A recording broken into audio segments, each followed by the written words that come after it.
Colegio Profesional de Psicopedagogos de San Estero, empieza con todo un ciclo de formación y de capacitación,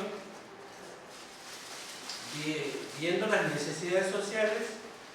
Entonces ese es el primer paso del año que lo hacemos. En este momento la voy a presentar a la que se va a hacer cargo del conversatorio, que es Julieta Castaño, pero por lo menos que vean bien.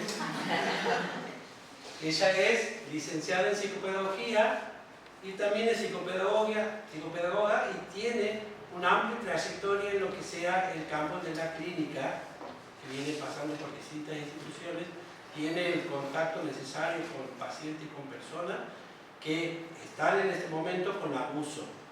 Entonces, la idea era trabajar ese tema, pero no desde una posición teórica que solamente nos cuente, sino también que podamos construir un saber a partir de este encuentro. Por eso queríamos un conversatorio.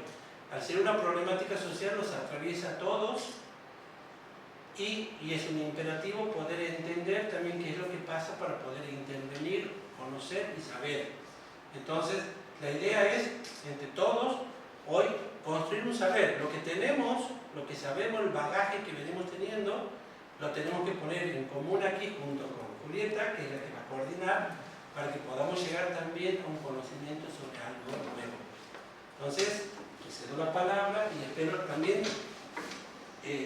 no dudo de la capacidad de ella, por los años que también hemos trabajado juntos, pero también la idea es que espero la participación de todos, para que esto salga realmente sea un momento bien productivo. Así que un fuerte aplauso, empezamos con eso y le damos la palabra.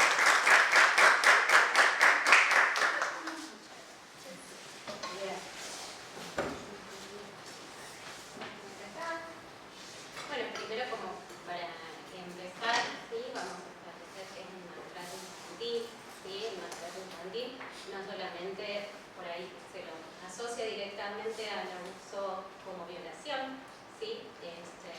La realidad es que no, el abuso infantil puede tener un alcance, digamos, diferentes alcances, perdón, y se trata de cualquier maltrato, ¿sí? Que repercute en los derechos del niño y en su salud integral, ¿sí? Entonces vamos a tener distintos tipos, como el abuso físico, ¿sí? Que es el maltrato, digamos, de violencia exactamente, que provoca lesiones, ¿sí? En el cuerpo. Después está el psicológico o emocional, que generalmente esto es más verbal, ¿sí? Puede estar más asociado a los padres o entre los padres. Y bueno, el abuso sexual, ¿sí? Que el abuso sexual no solamente es la violación carnal, ¿sí? El abuso sexual también es no carnal, ¿sí? Un abuso sexual puede ser exponer al niño a que observe simplemente situaciones para las que no está preparado. Mostrarle imágenes, ¿sí? O hacer que toque diferentes partes, ¿sí? O rozar el cuerpo, ¿sí? No solamente es contacto sexual propiamente dicho, ¿sí? Hay como distintos niveles de mí. Todos ellos, de mayor o menor medida, ¿sí? Van a tener consecuencias. Estas consecuencias van a depender de, primero, quién es el abusador, cuál es el vínculo con este abusador. Obviamente, cuanto más cercano sea el vínculo hacia el niño, va a agravar mucho más, porque es quien debe proteger o cuidar, ¿sí? Porque estos casos, en el 80%, son intrafamiliares, ¿sí? Entonces eso hace que repercuta mucho más en el niño. Después también está la durabilidad, cuánto tiempo. ¿Es un hecho aislado que ocurrió solo y únicamente una vez, o es algo que es continuo, ¿sí? Por lo general son continuos, ¿sí? Entonces, esta direccionalidad, sí, que tiene por ahí el vínculo familiar, toma desde el poder de autoridad que tiene ese familiar la posibilidad de dominar de cierta forma al niño, ¿sí? Y obtener el silencio a través del miedo, de la amenaza, ¿sí? Entonces, por eso también por ahí es muy difícil detectar dentro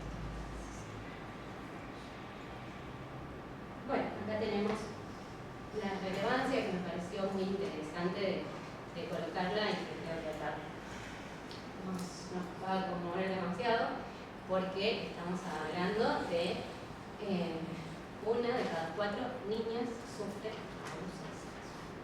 ¿Sí? Entonces, en un aula podemos tener más de 12. Muchísimo.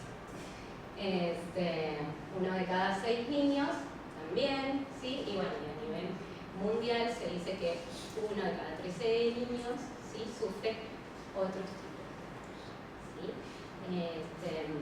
Hay muchísima visibilidad, yo creo, actualmente. Por ahí estábamos también hoy hablando un poco también con Lucy, que los niños fueron tomando otros recursos para poder demostrar que algo está pasando, ¿sí? Pero bueno, antes también pasaba, no es que no pasaba, ¿sí?, sino que fueron tomando más visibilidad, ¿sí? Esta semana en el diario hubo como 8 casos expuestos, si no fueron más, de abuso. Bueno, aquí lo tomé a casa Nova para explicar el trauma, ¿sí? Estos sucesos generan un trauma, que es exactamente un trauma, ¿sí? Es un quiebre en el psiquismo, ¿sí?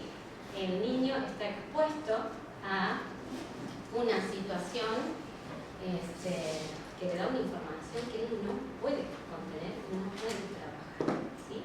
Entonces se rompe de cierta forma este psiquismo, generando traumas, ¿sí?, psicosomáticos, físicos, casi en muchos casos de por vida, ¿sí?, que van a ir apareciendo, reapareciendo y acomodando, ¿sí?, van como jugando un poco en su desarrollo, la aparición de estos síntomas, pero por lo general nos van a acompañar a lo largo de todo su desarrollo.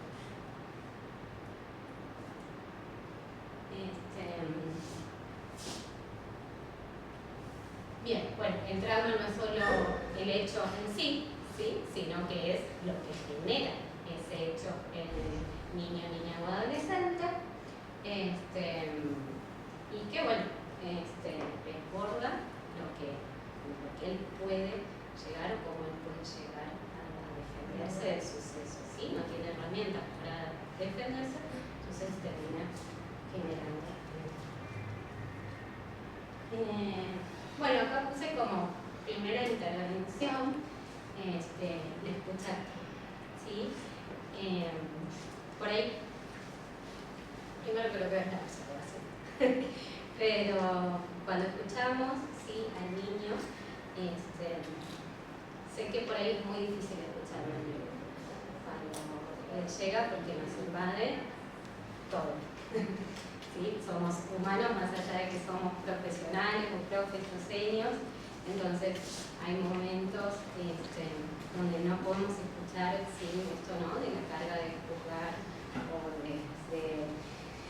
¿sí?, que nos gana la emocionalidad. Entonces la escucha tiene que ser primero una escucha neutra, ¿sí? Es súper importante que el niño no observe que me asusto, que hago una cara mala o que me enojo, ¿sí? Porque inhibo automáticamente el discurso. Entonces, para poder habilitar el discurso, tengo que escuchar desde la amabilidad, ¿sí? Desde poder encontrar esa forma, ¿sí?, calma, de ir acompañando el discurso, ¿sí? Vamos acompasando el discurso, siempre de forma, digamos, sin un interrogatorio, ¿sí? No es que tengo que indagar ese discurso, no estoy buscando un culpable, nosotros no somos jueces, ese no es nuestro trabajo, ¿sí?, sino que es acompañar al niño en lo que está expresando. ¿Cómo lo acompaño?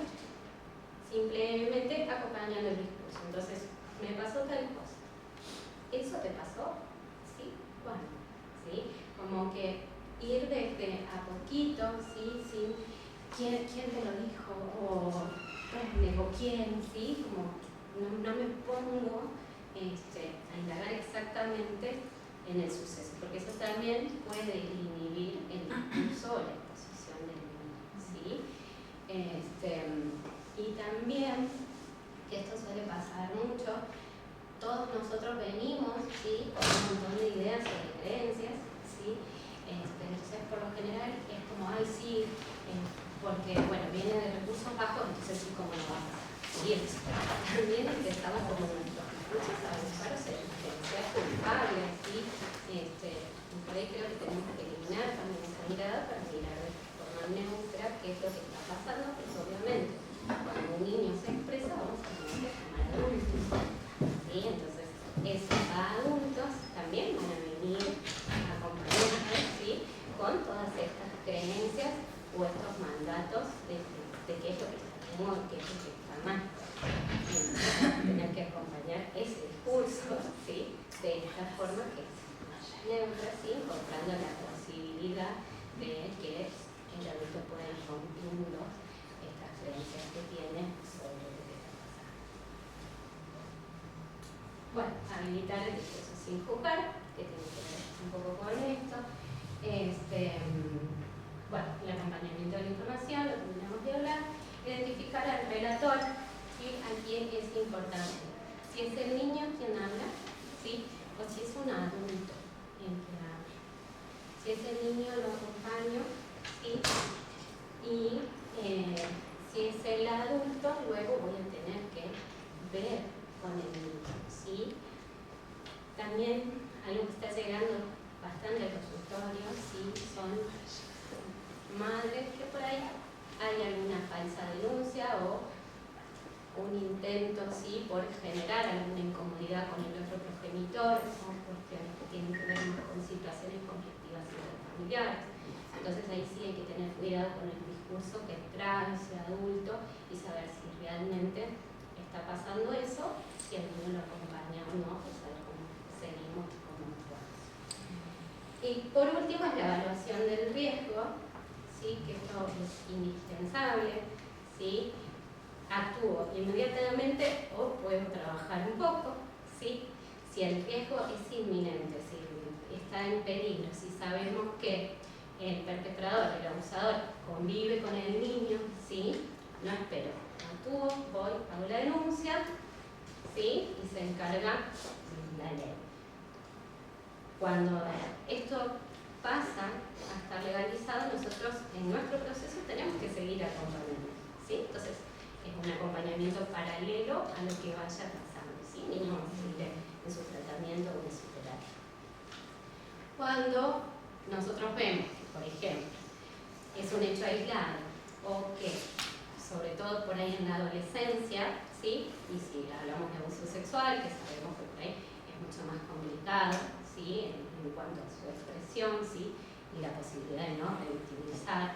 Entonces ahí, sí, sabemos que está a salvo, o sea, el grupo contención, sí, por ahí es conveniente, ¿sí? Siempre que se sostenga, involucrar a su psicólogo y hacer un trabajo más en equipo y preparar a este adolescente para que pueda ir y hacer su denuncia, ¿sí? Porque también la denuncia lleva a volver a revivir, ¿sí? Todo su proceso por ahí como muy invasivo, ¿sí? Entonces, para por ahí cuidarlos, ¿sí? Podemos ir viendo esto, ¿sí? Cuál es el riesgo o no del niño para saber cuándo y cómo actuar, ¿sí?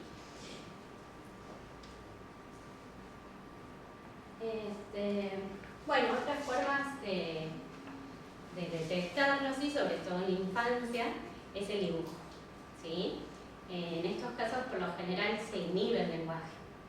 Entonces hay que encontrar una forma positiva, ¿sí? De habilitar el discurso, y una de estas herramientas es el dibujo perceptivo, ¿sí? Donde los niños se expresan libremente y de hecho cuando empiezan como a hablarlos y a jugar también empiezan a salir algunas palabras. Esta bueno ir acompaña.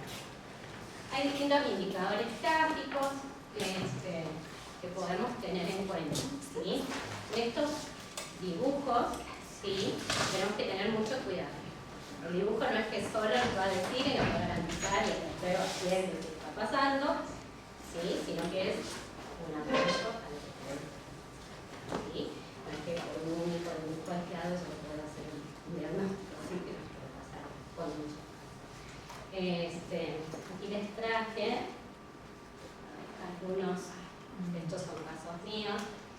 Este es un caso bastante fuerte de un niño que fue encontrado en una situación de abuso completo, de abandono, ¿sí? Despojado de todo, muy pequeñito, lo rescata su abuela, que si se fijan allá, que es la única que tiene manito, pero están absolutamente todos de espalda. Y él dice, como siempre, están todos de espalda. ¿Están todos de espalda?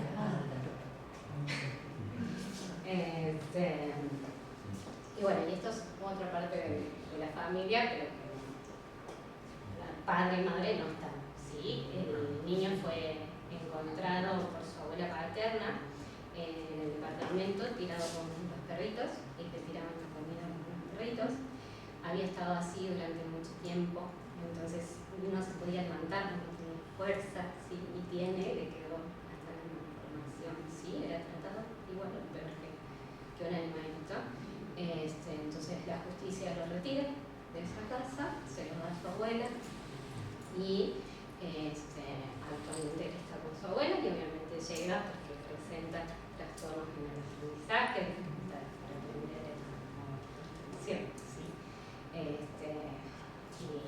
Y bueno, hoy ha pasado tiempo y aún así se sigue expresando muy visiblemente en los dibujos las consecuencias de este trauma que está avanzando. Bueno, acá tomo a Irene Intemi, que ella habla por ahí indicadores, ¿sí? Que pueden ser específicos o no específicos. Los específicos son los más claros, ¿sí? El niño lo relata, lo expresa, o le encontramos la evidencia física, ¿sí? A veces ha pasado que, no sé si usted, pero que en el consultorio de repente se levanta una remera que tiene, ¿sí? Y están las marcas físicas del abuso que va sufriendo el niño, ¿sí? Esos son específicos, y los inespecíficos son los que podríamos asociar a que esta situación está pasando, pero que sí debemos indagar porque puede estar asociado o no, ¿sí? Estos indicadores, cuando los observamos, tenemos que ver si realmente hay algo que lo justifique realmente, ¿sí? Por ejemplo, nació el hermanito, murió la abuela, ¿sí? Bien, okay. Entonces se justifica esta conducta, ¿sí? Pero si la mamá dice, ay, no, es que, no sé, ¿no? El hermano lo peleó ayer. ¿Sí? No es que eso va a justificar la conducta o el indicador, ¿sí? Bueno, las regresiones, las contradicciones, acá también las conductas, ¿sí? Sobre todo en los adolescentes podemos observar muchísimas, ¿sí? Y también en los niños, de estas conductas nos pueden ir dando avisos de los cambios, de repente empiezan a cambiar mucho, el niño que estamos acostumbrados a ver, ¿sí? Parece otro, entonces sí tener en cuenta eso, de repente por qué cambió tanto, o de repente porque si era un niño que rendía bien en el colegio, no, ¿sí? Porque si era un niño que era súper participativo en el aula y demás, ya no, ¿sí? Suele acompañarse mucho de la falta atencional, ¿sí? Porque su cerebro, ¿sí? Genera, revive, ¿sí? Los síntomas del trauma, entonces por ahí puede tener imágenes o pensamientos que lo lleva, ¿sí? Entonces en el aula se empiezan a ver como muy distraídos, ¿sí? Llevando al fracaso escolar, que por lo general son los que no llegan a un psicopedagogos. Y puede haber contradicciones, ¿sí? Por ejemplo, no sé, una niña sumamente tímida, pero que tiene mucha promiscuidad sexual, ¿sí? Sobre todo los adolescentes, ¿sí? Como que empiezan como a compensar estas conductas, o que llega temprano al colegio, le va terrible y no se quiere ir. Salen todos corriendo y ¿por qué no quieres salir? ¿Sí? Por lo general los niños salen corriendo, ¿viste? Con el padre primero que toca la puerta. Entonces sí tenés como esta mirada atenta, ¿sí? a qué es lo que está demostrando el niño con estas conductas. Bueno, la ruta de la actuación sí es más o menos lo que venimos a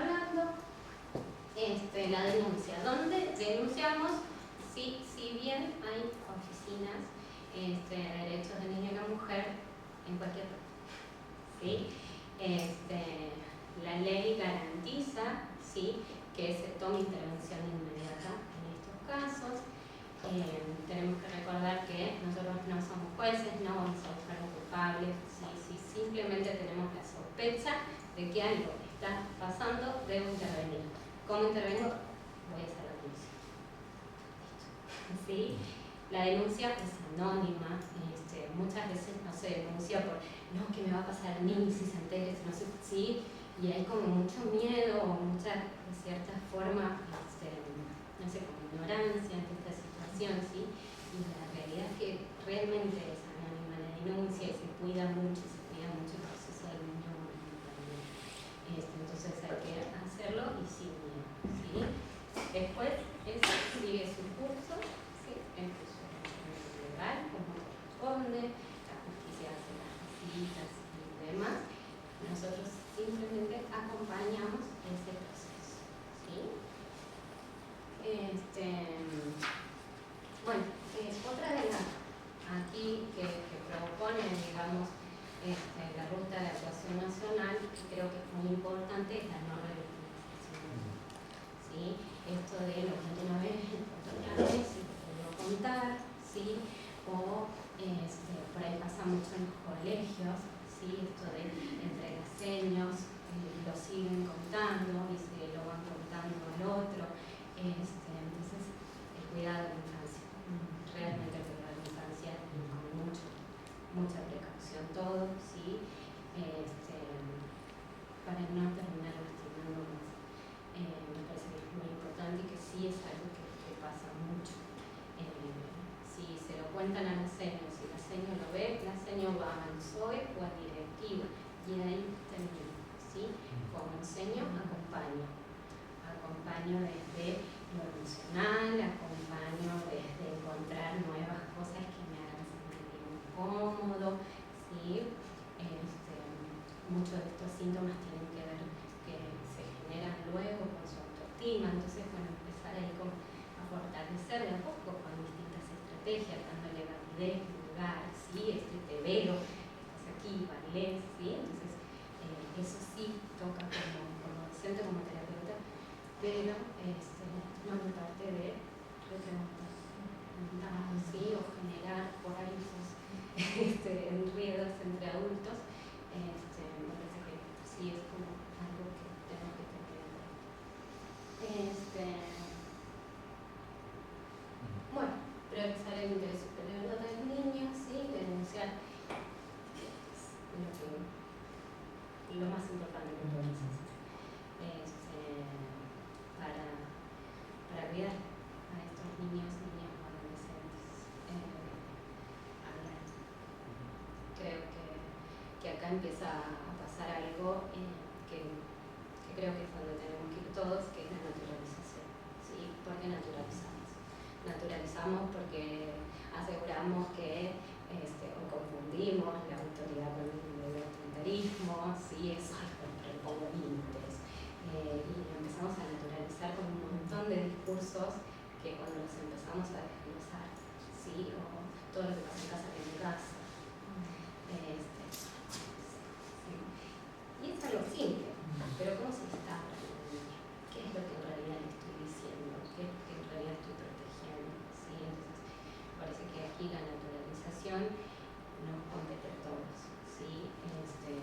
Por ejemplo, ha pasado, sí, con muchos casos, y creo que ustedes también, por ejemplo, en el abandono, ¿sí? El abandono, ¿en cuántos casos tenemos nosotros que los papás van una vez al mes, que siempre hay un motivo, una excusa, que, ay, no se bañó, ¿sí? Porque tenemos esos casos. ¿Y qué es lo que hacemos con esos casos? ¿Sí? Bueno, sí, mi mamá está cansada, necesita. ¿Sí? Entonces aquí parte también nuestra mirada, ¿sí? Nuestra mirada de tenemos un niño y tenemos un sistema completo que viene con ese niño, ¿sí? No es un niño aislado. Entonces ¿qué hago con esa mamá? ¿Sí? Con esa mamá cansada, con esa mamá que ya está en crisis, ¿sí? En desborde, ¿sí? Tengo que acompañar, tengo que crear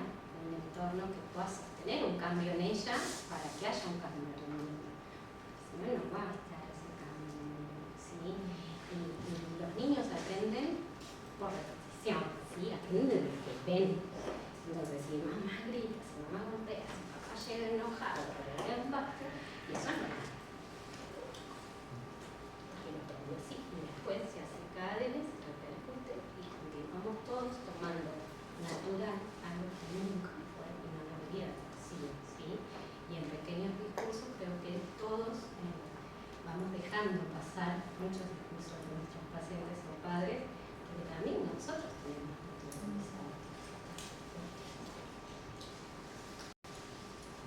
Y para cerrar les traje algunos mitos que tienen que ver con esto, ¿sí? Con cómo desnaturalizamos, de dónde desnaturalizamos. Bueno, yo creo que la del chirlo la escuchamos todas. Bueno, pero si es un chirlo. Si es un No chirlo. que lo dejes estirado, es otra cosa. El chirlo puede ser. Ni un chirlo. Hasta un chirlo negociamos. No naturalices. Esto me pasó en un caso que es solo un juego, los niños son curiosos y exploran su sexualidad entre ellos. Esto es un caso de un colegio de acá. El niño llega, presenta sintomatología, se habla con su psicólogo, empezamos a indagar, resulta ser que había un compañerito, ¿sí? Un grado más alto, que hacía en el manejo antes, ¿sí? Su uso. La respuesta del colegio fue un juego exploratorio.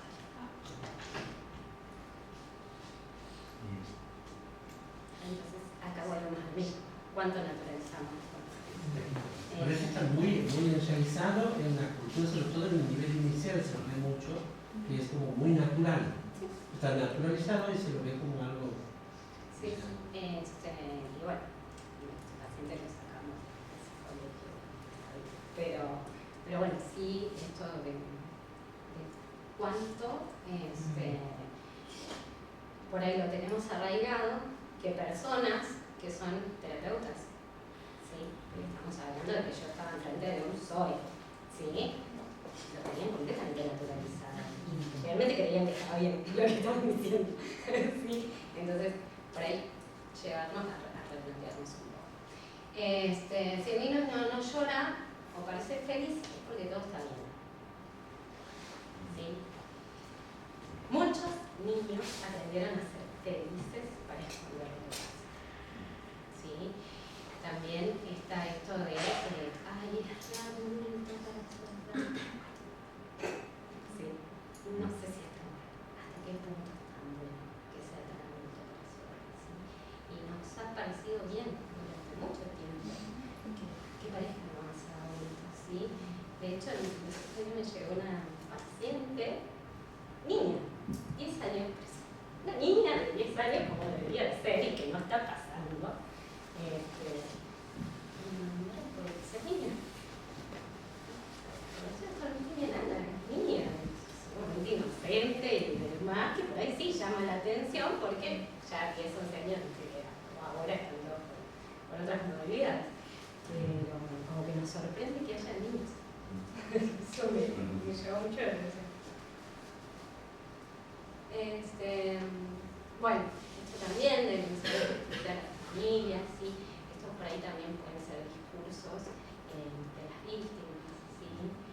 Prefiero callar para no lastimar, para no dañar, ¿sí? Muchas de las víctimas se sienten culpables de los sucesos, ¿sí? Entonces, o yo, es porque yo hice algo, ¿sí? Entonces, bueno, por ahí sí, acompañar, ¿sí? Sabiendo que pueden aparecer este tipo de recetas. Esto pasa con otros tipos de abusos, ¿sí? Si no hay marca física o abuso sexual, no es maltrato. Y así escondemos muchísimo el abandono y el maltrato psicológico. ¿Sí? Como no hay una consecuencia, ¿sí? Es como que mata. ¿Sí? Y en realidad estos maltratos silenciosos son los que más se proyectan en el tiempo y los que más consecuencias psicológicas después tienen en largo plazo. Y bueno, lo que hablamos un poco antes de lo que pasa dentro de casa, queda en casa. ¿Sí? Que de cierta forma, sí, hay una autora Miller que ella dice esto, ¿no? De que la crianza tradicional, sí, de cierta forma, instaura y perpetúa el silencio de lo que está dentro del hogar. Así que, bueno, es un poco para pensar. Muy bien,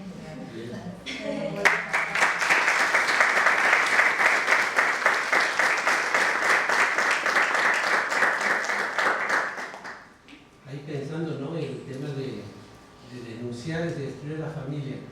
Ese es un mito que no solamente del paciente que por ahí no habla porque no puede, no habla porque se siente culpable, pero también tiene que ver en el nivel profesional, ¿no?, que puede detectar y se hace como cargo del problema y no denuncia ni tampoco anuncia nada, o sea, ni siquiera puede intervenir con la familia para no destruirla. Entonces, se ve, ese mito está dentro del profesional, ¿no? Hablo de los psicólogos que por ahí asumen esa responsabilidad, se ponen en el cuerpo el problema y tratan de sobrellevar esa situación, ¿no?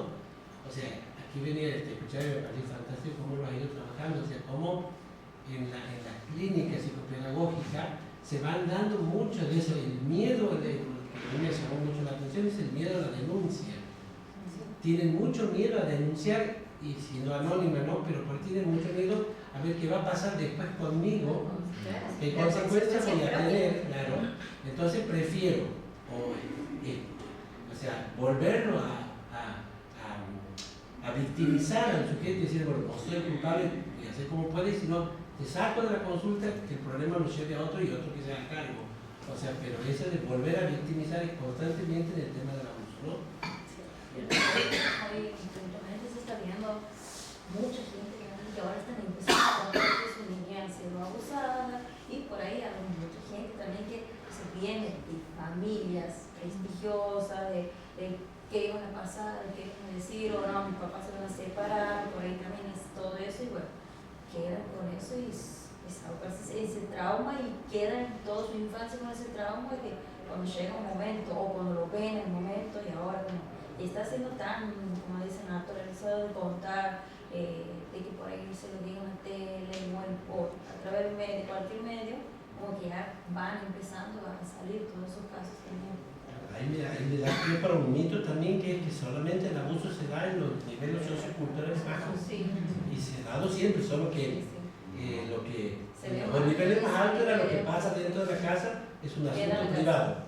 Por ahí era mucho más. El otro te hablan del hacinamiento, de vivir bien, muchos en una misma familia, que se daba como algo naturalizado, y no, que se da en otros niveles también sociales, ¿no? O sea, no es solamente el nivel cultural bajo, hoy se da en todos los niveles, o por lo menos se visibiliza más, que es lo más importante, que ahora se puede visibilizar. Ahora, a veces el problema de aprendizaje como síntoma ya es una denuncia por donde indagar y decir, bueno, algo pasa, si de golpe, si de un día para otro, no ha habido una constante en ese problema de aprendizaje, sino que ha sido inmediato, es como un indicador de que no puedo hablar, entonces con lo que, y seguro que esa familia tiene mucha valoración sobre el aprendizaje, el rendimiento académico, entonces hago ahí para que me vean, para que me miren, claro, para que se den cuenta que algo pasa y alguien me tiene que leer, alguien me tiene que mirar. Pero de todas maneras, ningún indicador aislado por sí mismo puede dar cuenta de una hipótesis de abuso, pero sí esto de la observación y de la escucha activa, que hacen que el descenso brusco en el rendimiento escolar, acompañado quizás de una conducta de inhibición, acompañado quizás de que llega temprano a la escuela y se va tarde, o sea, es como que hay que hacer una lectura más integral, prudente, no prejuiciosa, de manera tal que uno pueda habilitar ese espacio de escucha para que el niño pueda contar qué es lo que le pasa. Niños que, por ejemplo, se duermen en clase porque pasan toda la noche en estado de alerta, en vigilancia, para que no los accedan, para que no los aborden, y después se duermen en la escuela con un sueño profundo que nadie entiende por qué se duerme, ¿no? Entonces empezamos a pensar quizás que es un trastorno neurológico, pero a ver, también tenemos que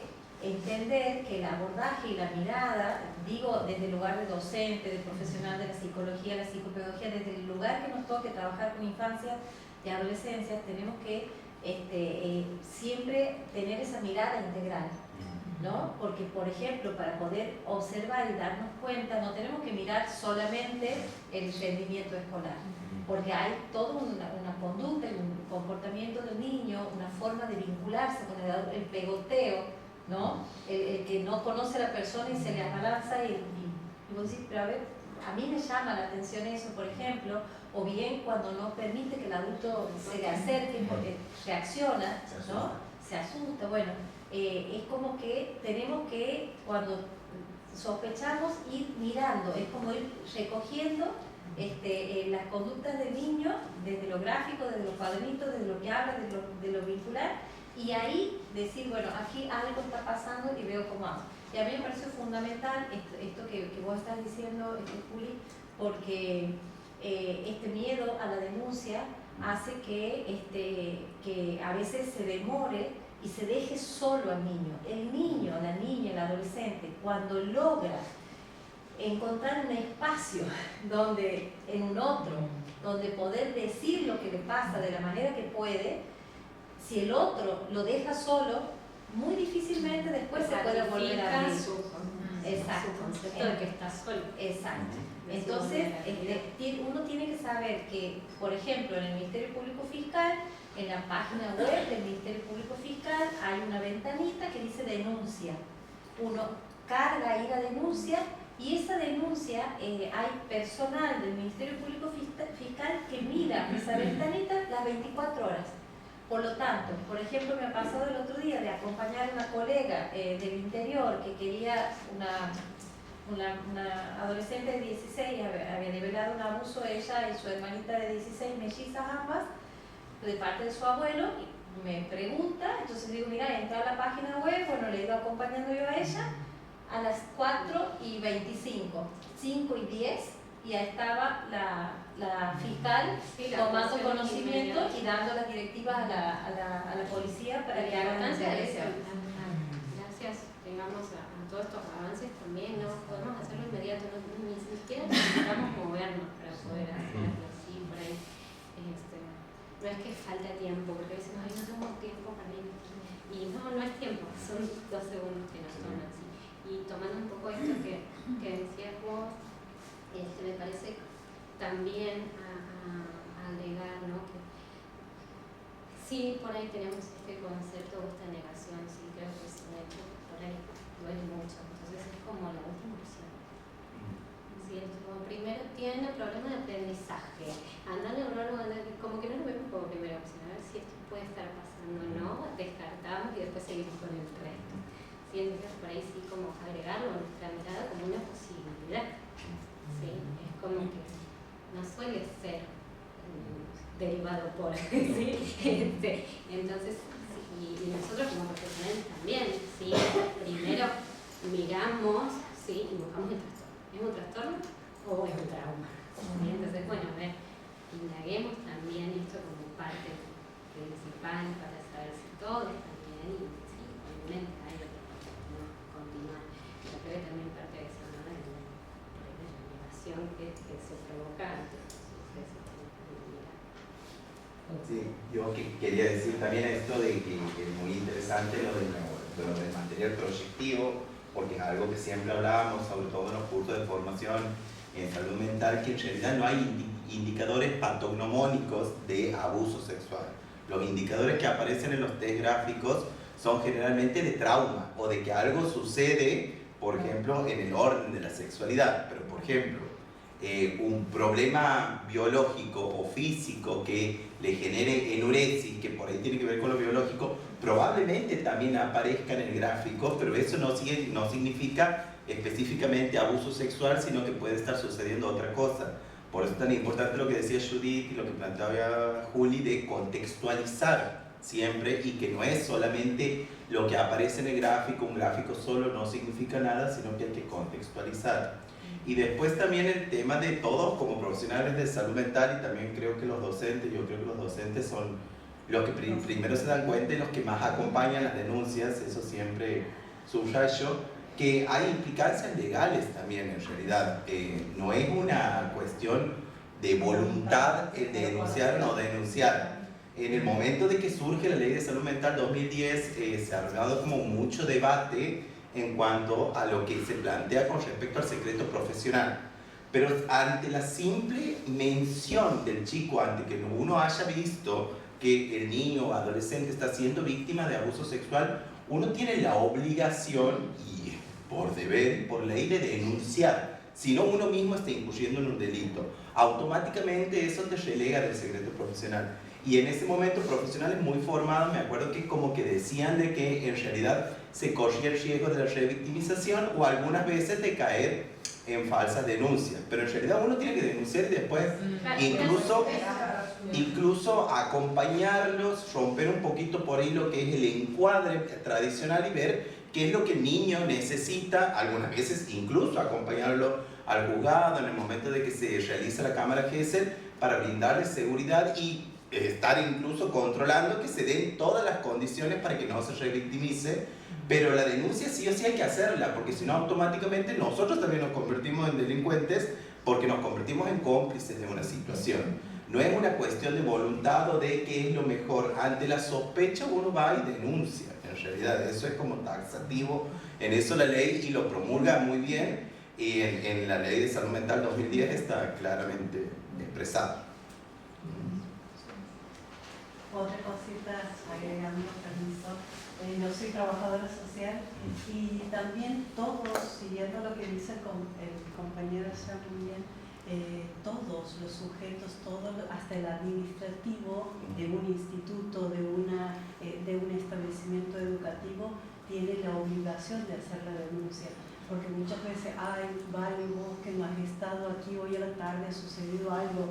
No, hay que ir preparando nosotros que tenemos el conocimiento de preparar al personal administrativo, de decirle, mira, si vos ves tal cosa, lo tenés que denunciar, tenés que armar una denuncia en conjunto, todo el establecimiento educativo o aquel instituto de integración escolar con los que trabajamos varios aquí.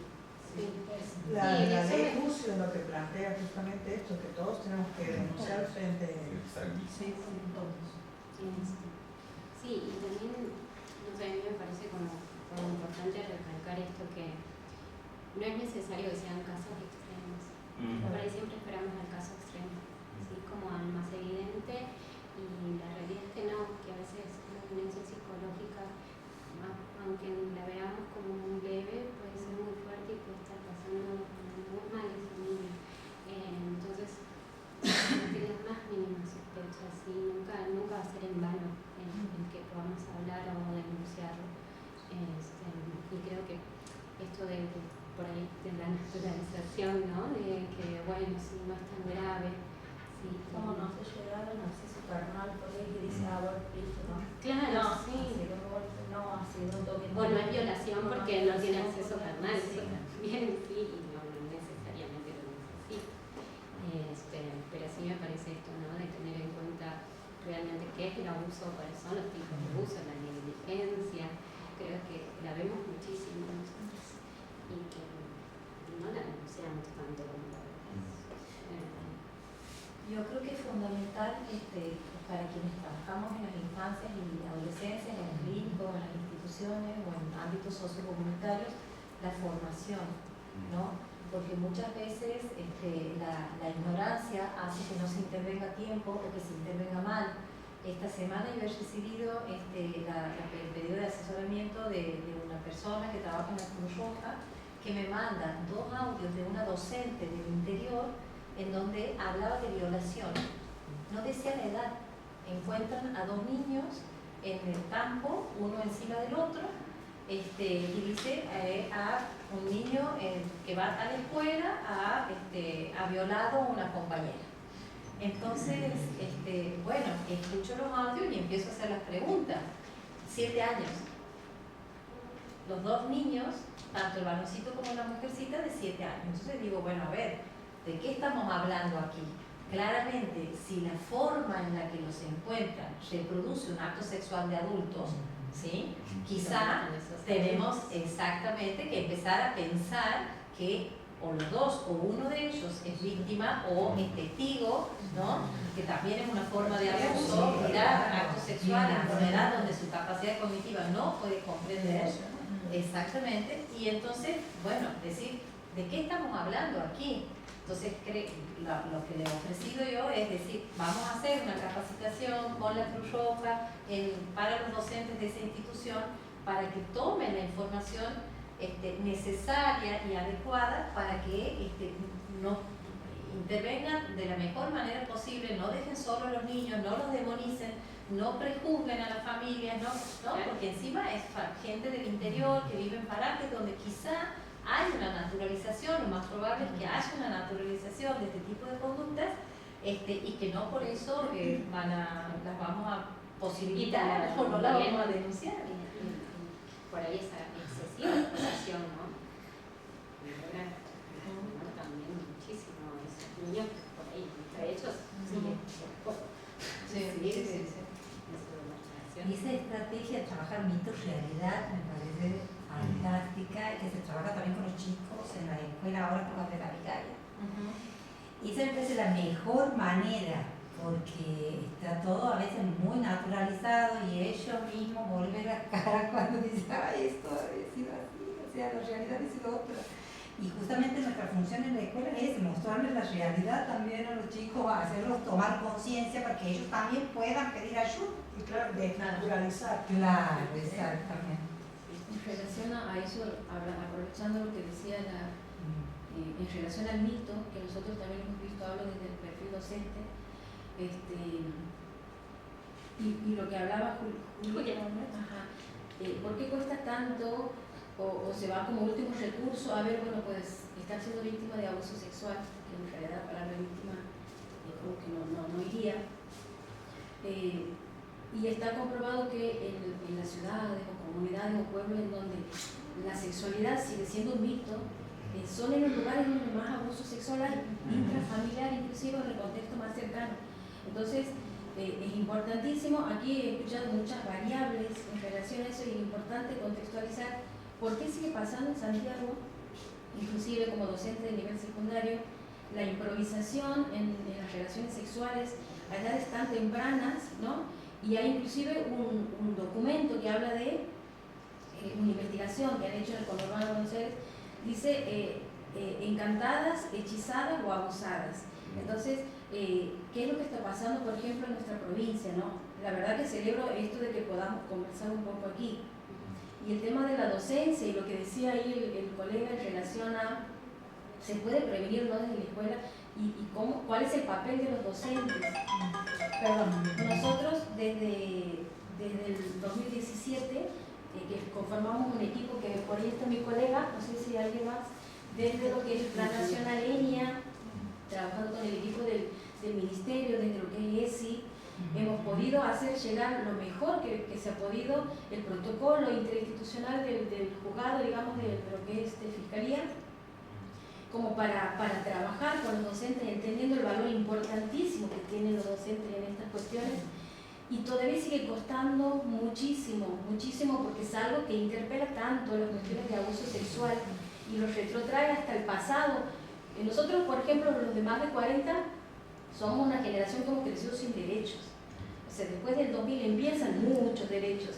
Entonces, también es un poco reestructurarnos nosotros con muchas cuestiones de mitos, de prejuicios, para hablar de sexualidad en el aula. Y de historias propias, personales, que a lo mejor uno ha atravesado lo ha naturalizado, lo ha silenciado, y hoy lo hablamos y nos posicionamos desde otro lugar, pero también como cada uno que a lo mejor ha pasado o ha sufrido esas situaciones, también se tienen que reorganizar.